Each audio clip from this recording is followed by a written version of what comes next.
Assalamualaikum. Waalaikumsalam. Selamat siang. Baik, ditunggu semua. Ada yang tidak minum PR-nya? Semuanya.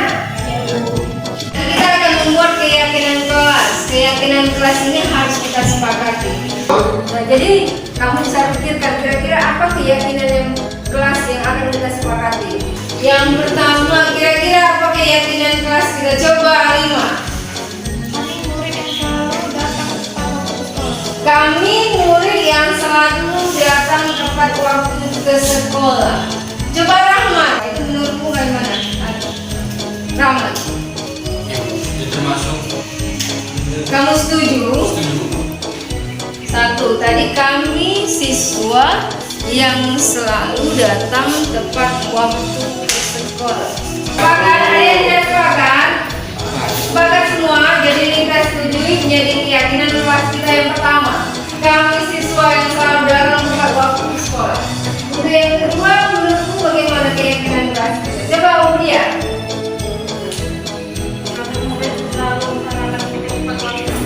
Kami murid yang selalu melaksanakan piket tepat waktu. Jadi kita harus yakin, harus sepakat dan harus yakin kita laksanakan yang 6 ini. Ya. Ini gua ada suruh kita akan membuat di papan tulis di karton, membuat keyakinan kelas kita. Apa sudah siap? Nah, coba ikuti saya dulu ya. Oh, bagus. Jadi ini keyakinan kelas kita sudah dibuat. Sudah cantik ya. Kelas 12 IPS 2. Keyakinan kelas 12 IPS 2. 1. Kami murid yang selalu tepat waktu ke sekolah. Kami murid yang selalu tepat waktu ke sekolah. 5. Kami murid yang selalu melaksanakan piket. Kami murid yang selalu melaksanakan piket. 6. Kami murid yang melaksanakan gotong royong bersama di sekolah 1 minggu sekali setiap hari Jumat. Kami murid yang melaksanakan gotong royong bersama di sekolah 1 minggu sekali setiap hari.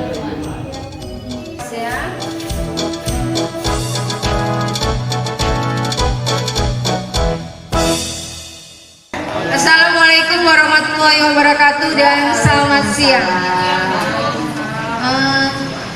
Terima kasih atas kehadiran Bapak Ibu yang saya akan menyampaikan sedikit tentang yang saya dapat dari program pendidikan guru penggerak.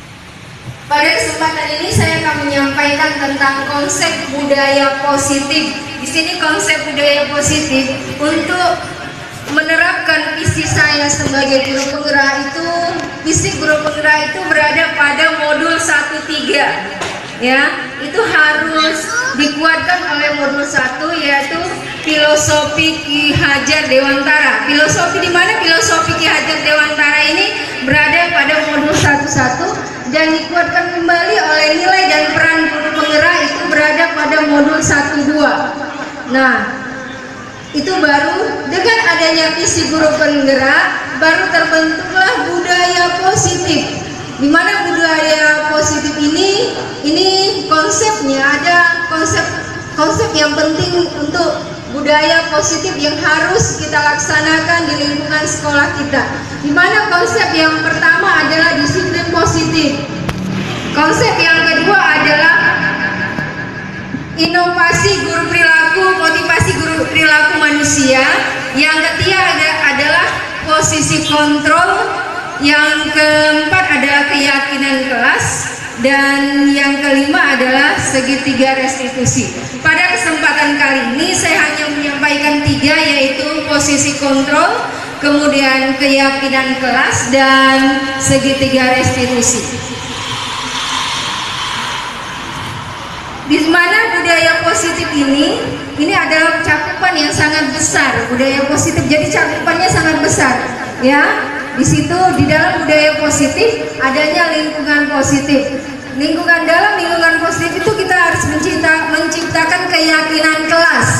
Di mana dalam keyakinan kelas itu di situ dibentuk oleh peraturan kelas. Jadi peraturan kelas itu kita buat menjadi keyakinan kelas. Keyakinan kelas itulah membentuk lingkungan positif di sekolah sehingga menjadi budaya positif kita di dalam kelas dan lingkungan sekolah. Untuk kita ya Bapak Ibu.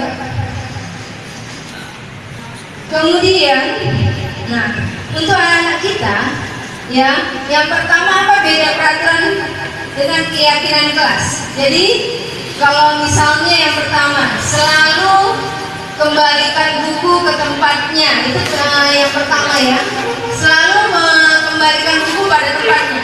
Jadi di sini kalau kita perhatikan, jadi ya anak-anak, kalau kita mempunyai keyakinan kelas kita seperti ini, bahwa anak-anak merasa yakin, dia merasa bertanggung jawab. Kemudian yang kedua, dilarang mengganggu orang, ya dilarang mengganggu orang lain.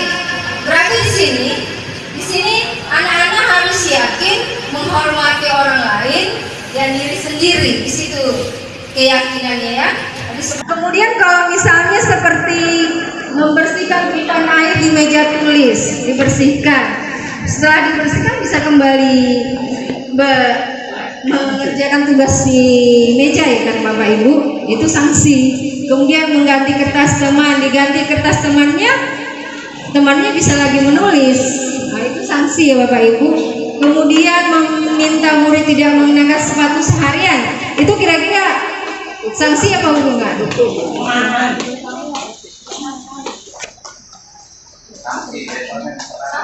Nah, sanksi ya kan, karena nanti ya. Bagi anak-anak, silakan PR yang kemarin diberikan diletakkan di meja. Anton, kamu sudah mengerjakan belum? Belum mengerjakan saya, Bu. Saya berjanji akan berusaha menjadi murid yang rajin belajar sampai pelajaran saya selesai. Itu guru yang bagaimana itu Bapak Ibu? Coba Abu Erni.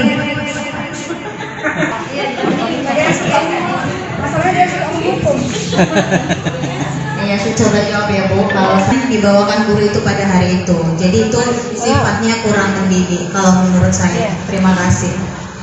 Terima kasih ya Bu Erni. Kita simak lagi kemudian video selanjutnya.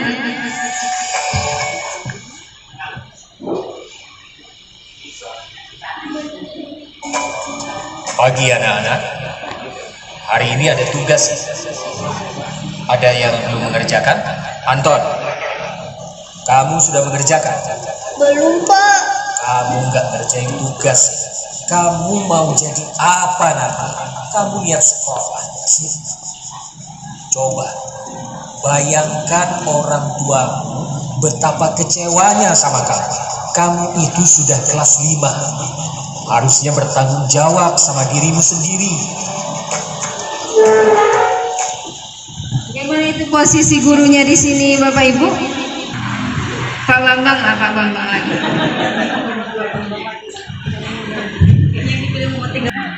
Di situ gurunya menyampaikan kepada anak, membayangkan dirinya ketika orang tuanya marah karena anaknya tidak mengerjakan tugas.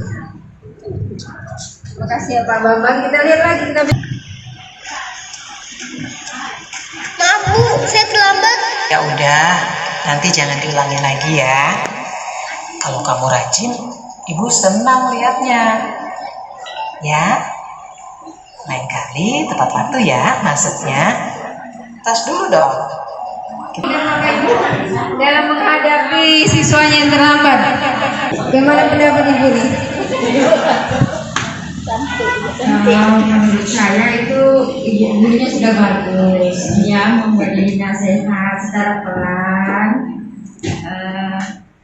tidak marah gitu. Tapi hanya siswanya yang kurang mengerti dan bagaimana ya, pendapat ibu itu dia nggak berani tidak aja. Kasih ya Ibu Ros. Kita lanjutkan lagi dengan video berikutnya dalam menghadapi siswa. Ini, Bu, saya mengumpulkan tugas. Maaf ya, Bu, saya terlambat mengumpulkan tugas. Kenapa kamu terlambat mengumpulkan tugas? Iya, Bu, saya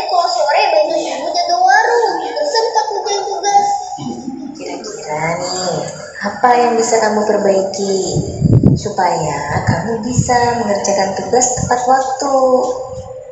Coba, kapan biasanya kamu membantu ibu jualan? Jam 6 sampai jam 8 malam, Bu. Bagaimana kalau kamu membuat jadwal? Kapan kamu akan mengerjakan tugas? Oh gitu ya, Bu. Saya coba deh, Bu. Terima kasih, Bu. Ini yang sering terjadi sama kita Bapak Ibu. Kenapa anak kita tidak melaksanakan tugas? Jadi kalau kita perhatikan di sini, ini ada 5 posisi kontrol kita sebagai guru. Yang pertama adalah penghukum. Ini yang menghukum ya Bapak Ibu. Jadi adegan yang pertama tadi, contoh tadi video yang pertama itu adalah guru yang sebagai penghukum. Dia sebagai penghukum.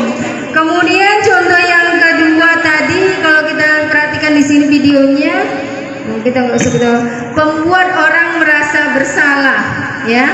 Yang ke posisi yang kedua membuat orang merasa bersalah.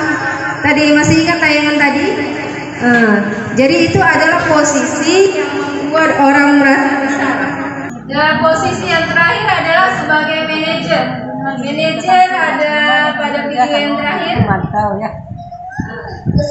Jadi dia memberi, manajer ini menanya masalah siswa, memberi solusi. Calon guru penggerak. Video ini akan menampilkan 6 panduan yang dapat diterapkan dalam menyusun kesepakatan kelas. Mari kita simak bersama. Izinkan murid untuk menyampaikan masalah yang dihadapi saat ia berada di kelas dan harapan kelas yang membuatnya nyaman. Hal ini bisa dilakukan secara individu, berkelompok, atau dari seluruh kelas. Apakah kesepakatan kelas ini sudah bisa dilakukan? Sudah, Bu, tapi kadang masih ada yang suka ngobrol. Ayo kita diskusikan lagi mengapa hal ini sulit dilakukan. Baik, Bu. Lakukan proses ini terutama saat pertama, awal tahun ajaran baru. Kedua, saat ada murid yang melakukan hal yang tidak sesuai kesepakatan. Ketiga, sebelum menjalankan aktivitas baru. Keempat, ketika awal masuk sekolah setelah libur panjang. Proses ini tidak akan pernah berhenti dan akan selalu dikembangkan. Seperti proses belajar yang terus berlangsung selama kita hidup. Semangat mencoba! Jadi Bapak Ibu, anak-anak yang buat kesepakatan kelas ini, jadi dia akan berusaha untuk mematuhinya, mewujudkan kesepakatannya. Jadi bukan kita yang membuat kesepakatannya itu, biar dia patuh terhadap apa yang sudah disepakatinya, Bapak Ibu. Kesepakatan kelas ini ya tadi kami guru dan murid yang saling menyayangi, kami murid yang semangat belajar, kami murid yang peduli dengan teman-teman. Yang jangan ada di situ kata jangan atau dilarang, ya. Jadi dia kalau kita perhatikan di sini, jadi kalau misalnya dia seperti yang sebelah kiri ini, kurang, ya, dilarang datang tepat waktu mengucapkan salam, itu tata tertib ya Bapak Ibu, ya.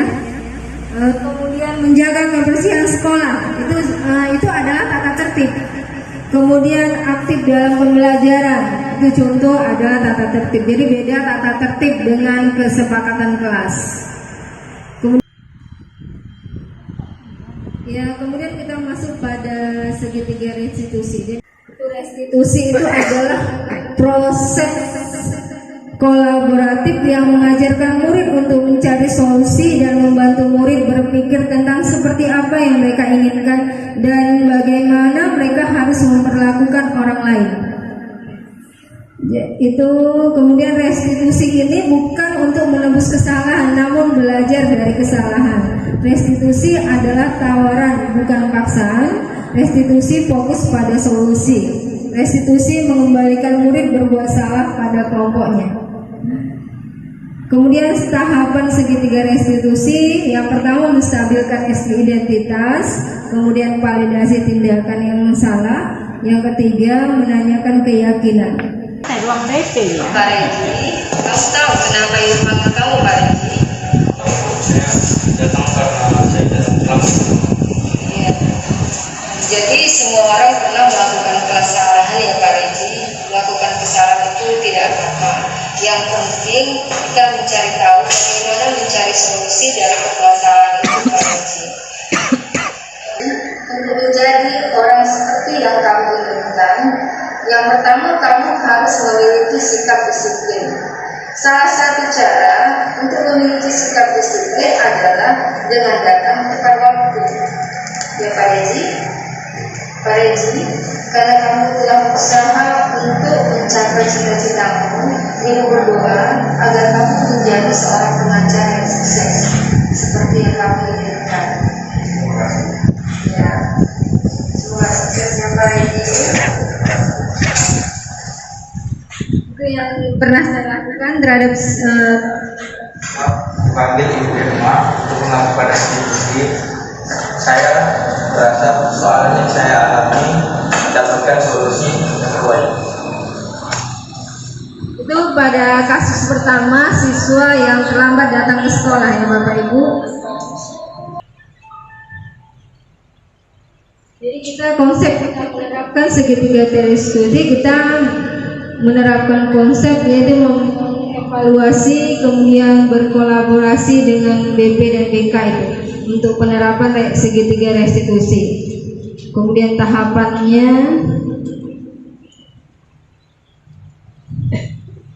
itu skenarionya ya, tahapan dan langkah-langkahnya.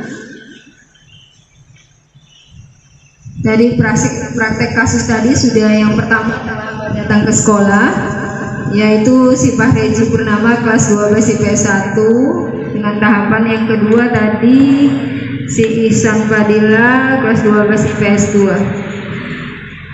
Dengan untuk praktek restitusi, jadi selesailah presentasi yang mau saya sampaikan. Jadi ada 3 tadi, praktek segitiga restitusi, kemudian penerapan keyakinan di sekolah, kemudian posisi kontrol guru. 3 yang telah saya sampaikan. Demikian kira-kira. Kalau ada pertanyaan mudah-mudahan saya bisa menjawabnya Bapak Ibu. Kalau ada pertanyaan silakan.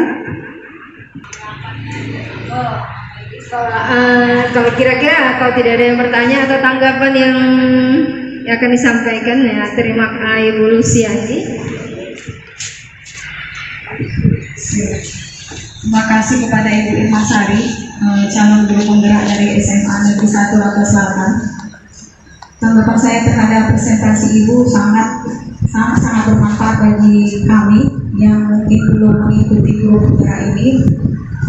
Apalagi tentang segitiga restitusi tadi, itu betul-betul pengetahuan baru bagi saya sendiri. Saya akhirnya melihat diri saya di video itu, saya termasuk guru yang mana dan akhirnya saya ambil kesimpulan, begini caranya rupanya untuk menerapkan perbaikan pengarahan, tidak berupa hukuman tapi lebih kepada menyadari anak di mana letak kekurangannya dan dia sendiri juga yang harus berkomitmen untuk memperbaikinya gitu.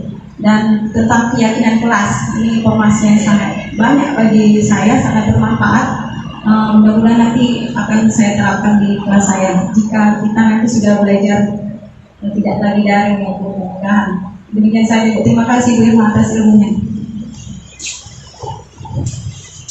Terima kasih kepada Ibu Luciani yang telah memberikan tanggapan. Dan dengan berakhirnya tadi tanggapan dari Ibu Luciani, maka berakhirlah presentasi saya pada hari ini. Semoga dapat bermanfaat bagi kita semua. Terima kasih atas kehadiran Bapak Ibu. Saya sudahi dengan wabillahi taufiq wal hidayah. Wassalamualaikum warahmatullahi wabarakatuh dan selamat siang.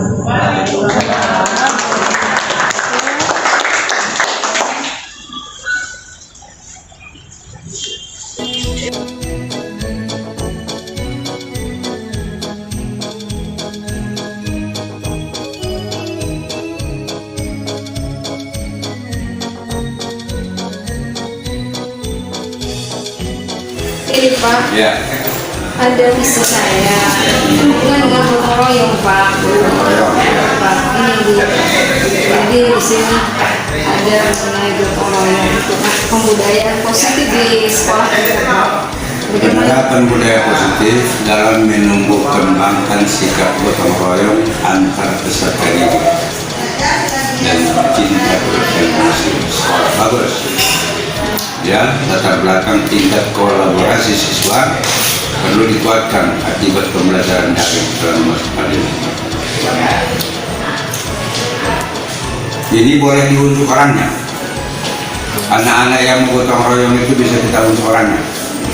Kalau bisa semua siswa. Semua siswa, kalau semua siswa mau kita laksanakan gotong royong, kita khawatir sulit kita untuk menerapkan prokes. Oh iya Pak, gini Pak, Sampai misalnya 500-an kita gotong royong. Iya gini Pak, atau beberapa kelas dulu untuk gitu Pak. Kalau itu bagus sih dibikin. Contoh, Atau siapapun bisa. ya, hari Jumat kita laksanakan misalnya pukul 8 sampai pukul 9 kelas ini, 9.15 sampai 10.15 kelas ini, itu supaya lebih mudah terkontrol. Kemudian kita usahakan waktunya di hari Jumat dan Sabtu, supaya apa?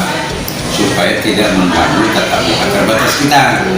Nah, Selasa, Senin, Selasa dan Kamis kan kita tetap terbatas. Oke, bagus ini. Ya, hal-hal seperti ini yang perlu kita kembangkan, kita tanamkan dan kita terapkan di sekolah terutama supaya terbiasa di lingkungan keluarga masyarakat ya. Oke.